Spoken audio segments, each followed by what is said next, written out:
Hi, this is Dio. This is the 8th lecture of the DIOnavi Surgical Manual series, Guide Design Process and Basic Concepts. Let's start. There are 3 objectives that we need to learn from this lecture. First, after studying this chapter, you will be able to describe the DIOnavi guide design process. Second, you will learn 3 key points of the guide design. And last, you will be able to know what to consider in designing the guide by looking at the case studies.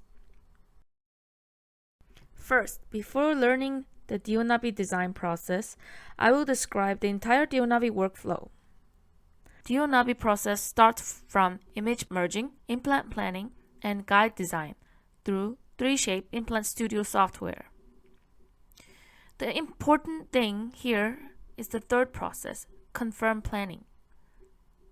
Only after the surgeon has checked and approved the implant planning provided by DIO, it can be proceeded to designing and producing the guide. On the next page, let me show you a video of the process from when the order is received for the guide surgery to process merging, implant planning, and guide design.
The implant planning report provided to the surgeon consists of 4 image sections, and the meaning of each image is as follows. Section A is a scan view. In other words, you need to check the correlation of the prosthesis. B is the panoramic view, C is the buccolingual view, and D is the mesial-distal view. The final section E shows information about the diameter and length of the fixture that's going to be placed. You can see this report by accessing the DIOnavi website. If you cannot access the DIOnavi website, the DIOnavi center in your area will send you an email. Let me explain to you how to check and approve the implant planning data provided by DIO. If you have sent an order sheet through the DIOnavi website, you can also check the implant planning data on the same site. If you click the 5th button, waiting for planning approval in the order status, the waiting approval list will be shown below. Detailed information about each case can be found in View Details button. You will see a screen like this when you click on the View Details button. When you click on the implant planning screen, it enters full screen mode so you can easily check the contents. And just below, you can write a comment you want to pass to DIO or to the dental technicians. After that, you can use 2 functions. The Confirm button is finalizing this case by approving it. Next to it is the Modification Request button. Use this when you want to modify the implant planning data provided by DIO.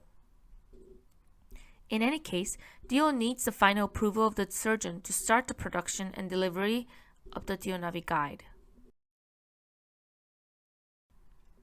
In this slide, we will learn about the guide design. Here are 3 key points to know when designing the guides. First, the importance of palatal scans in the maxilla. Second, how to design a guide reinforcement bar. And third, the need for full arch scanning. If the palatal side is not sufficiently scanned during maxillary scanning, the guide will be designed to be placed on the tooth only.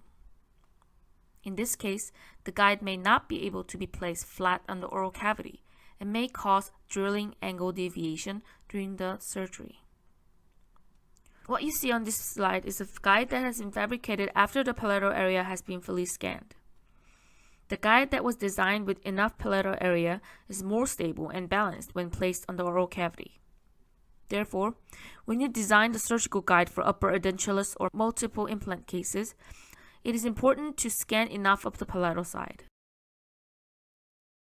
The second topic is the design concept of the guide reinforcement bar. In the free end case, since there are no teeth to support the guide from the rear, there is a high possibility of movement. Therefore, in this case, the surgeon should fix the guide with hands or tools so that the guide does not tilt while drilling. In addition to these fixing methods, a guide reinforcement bar is attached to the guide to improve the stability of the guide. If you look at the picture on the left, a reinforcement bar has been added so that one end is on the implant placement location and the other end is on the opposite side. On the right picture, this is a guide for placing 3 implants, 45, 46, and 47. A reinforcement bar was also added so that one end is on the implant placement location and the other on the opposite side. Another case of adding a reinforcement bar. This is a guide for placing implants in 16 and 17. The drawing on the left is the draft design before adding the reinforcement bar, and the right is the finished product. In the free end cases or multiple implant placement cases, the full arch must be accurately scanned, as well as adding reinforcement bars for stable and accurate guide surgery. This is a case scanned using a marker. It is not a free end case, but it is a case that produced an accurate guide by scanning the full arch. If the scanning area is insufficient like this case, precise guide design is difficult. The reinforcement bar was not designed properly. As a result, guide tilting may occur from the rear when the guide is seated.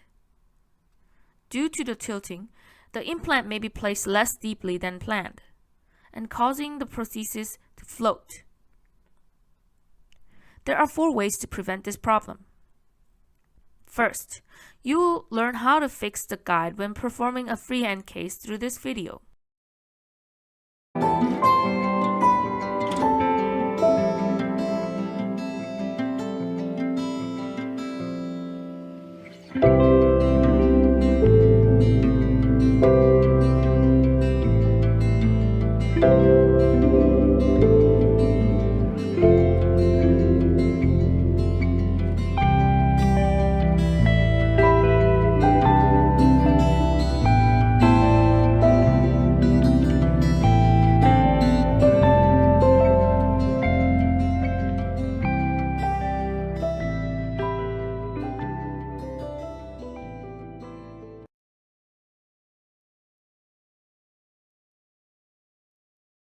Second, add 1 more reinforcement bar connected to the first reinforcement bar and the free end part. This additional bar in the lateral direction prevents the bending of the guide and tilting. The third is the surgical tip. The implant is placed in the relatively flat or stable part of the bone, and the guide fixed pin is fastened on it. This method improves the bonding force between the guide and the teeth, thereby reducing the tilting of the guide in the free end case. Lastly, there is a method of submerging the fixtures 0.5 mm to 1 mm deeper than the original plan. The UF2 fixture has a pitch spacing of 0.85 to 0.9 mm for each thread. So you can submerge to the desired depth simply by turning 2/3 or more. Also, considering that there are 3 hex sides of the DIOnavi implant connector, the submerged depth can be adjusted by turning 2 sides or just one more turn. This concludes the lecture on design and application of the DIOnavi guide. I wish you all success in DIOnavi guide surgery. Thank you. This was Dio.